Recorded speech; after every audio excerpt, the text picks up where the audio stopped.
Is Alan Moore a hypocrite? This is a question that's popped back into my mind with news that HBO has finally greenlit the Watchmen TV series. For those of you who don't know, Alan Moore is a famous British comic book writer who got notoriety from his works at DC Comics.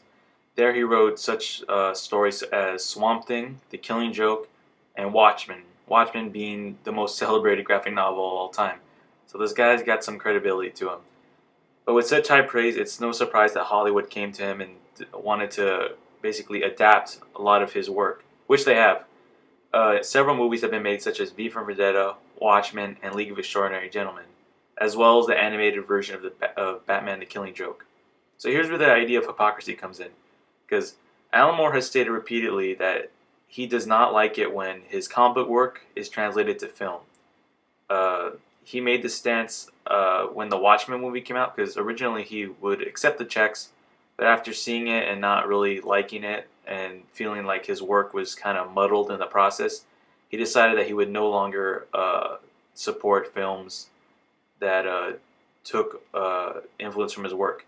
So much as going to lengths of having his name removed and not taking any of the money from the project, giving it mostly to the artists that worked on the project.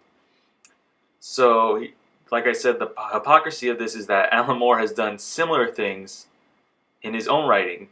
See, Alan Moore has taken literary characters from other artists and used it in his own work. In works such as League of Extraordinary Gentlemen, Alan Moore uses characters such as H.G. Wells' The Invisible Man, Dr. Jekyll and Mr. Hyde, Captain Nemo from 20,000 Leagues Under the Sea, and works such as Lost Girls, where he uses characters like Dorothy from The Wizard of Oz. So Alan Moore's not totally innocent when it comes to taking other people's work and muddling it and turning it into something new. But I think where he kind of justifies himself is that these characters are all in the public domain, meaning anyone could use them, and the creators are long dead. So there's no one to oppose Alan Moore in writing stories about Tarzan or Dr. Sherlock Holmes or whoever.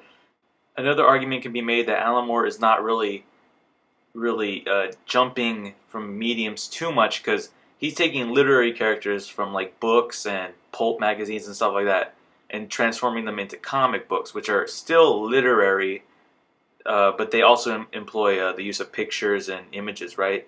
Whereas movies are mostly images and sounds and stuff. The script comes earlier, and you don't really know. The script is only seen through the images, right? You can't read anything on the screen. So that could be another argument used for Alan Moore. Another point that Alan Moore has made is that he believes that he's transforming the work.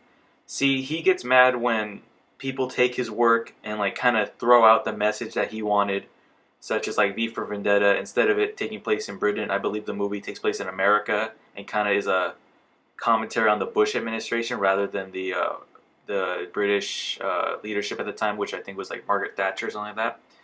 So Alan Moore thinks that you should, when you're adapting his work, should at least transform it. Which the argument can be made that he's done that with characters from the League of Extraordinary Gentlemen and Lost Girls. He's taken characters created by other people, but transformed them, elevated them, brought them to new audiences, did all these things. And I guess you could argue that for the movie makers too, but Alan would disagree with you with that. Something that is similar that happened in comics is that I remember when Blackest Night was coming out. It was this big DC Comics event that was based on a short story that Alan Moore did like decades earlier. It was like a prophecy for this Blackest Night thing that would happen, and no other writers would use it except for Jeff Johns, who basically took all those concepts and ran with them, and he created this sprawling cosmic epic with Green Lantern. And I remember Alan Moore actually commented on this, and he said like DC has like no ideas, no originality. All they have to do is go back and mine stuff like that. Of course, Alan Moore is very bitter towards DC because of the Watchmen situation, where he wanted the rights back after a certain amount of time, but Watchmen was so popular that the rights never reverted back to him. So I think a lot of this has to do with Alan Moore being pretty salty that he can't have his characters back, which I could totally understand. But at the end of the day, I do believe Alan Moore is a hypocrite. He's also got a lot of ego going for him, which is understandable because he's probably the greatest writer the comic book industry has ever had. So it's well deserved, but yes, he is a hypocrite. But don't get me wrong, I love Alan Moore. He's written some of my favorite stories of all time, specifically like stories like Tom Strong or 1963, which was this miniseries from Image that was really good. And he's worked with some of the best people in the industry as well. And he has been screwed over, I feel, in some situations. So it's understandable why he's very bitter about this. But at the same time, he can't. He's got to do what he preaches, right? He can't just take other people's characters and mess with them while his characters are being messed with by other creators. It's kind of like this thing, like comics especially are like mythologies that are built upon by other writers. Like a writer could do this epic run, and then another writer comes and like changes everything about it, but it's all in the same continuity. So yeah, it gets really muddy in that term, in those terms. But yeah, let me know what you guys think. Is Alan Moore a hypocrite, or is he totally justified in his actions and what he does as a writer? And also let me know what your favorite Alan Moore story is. And I'll catch you guys all in the next one. Bye.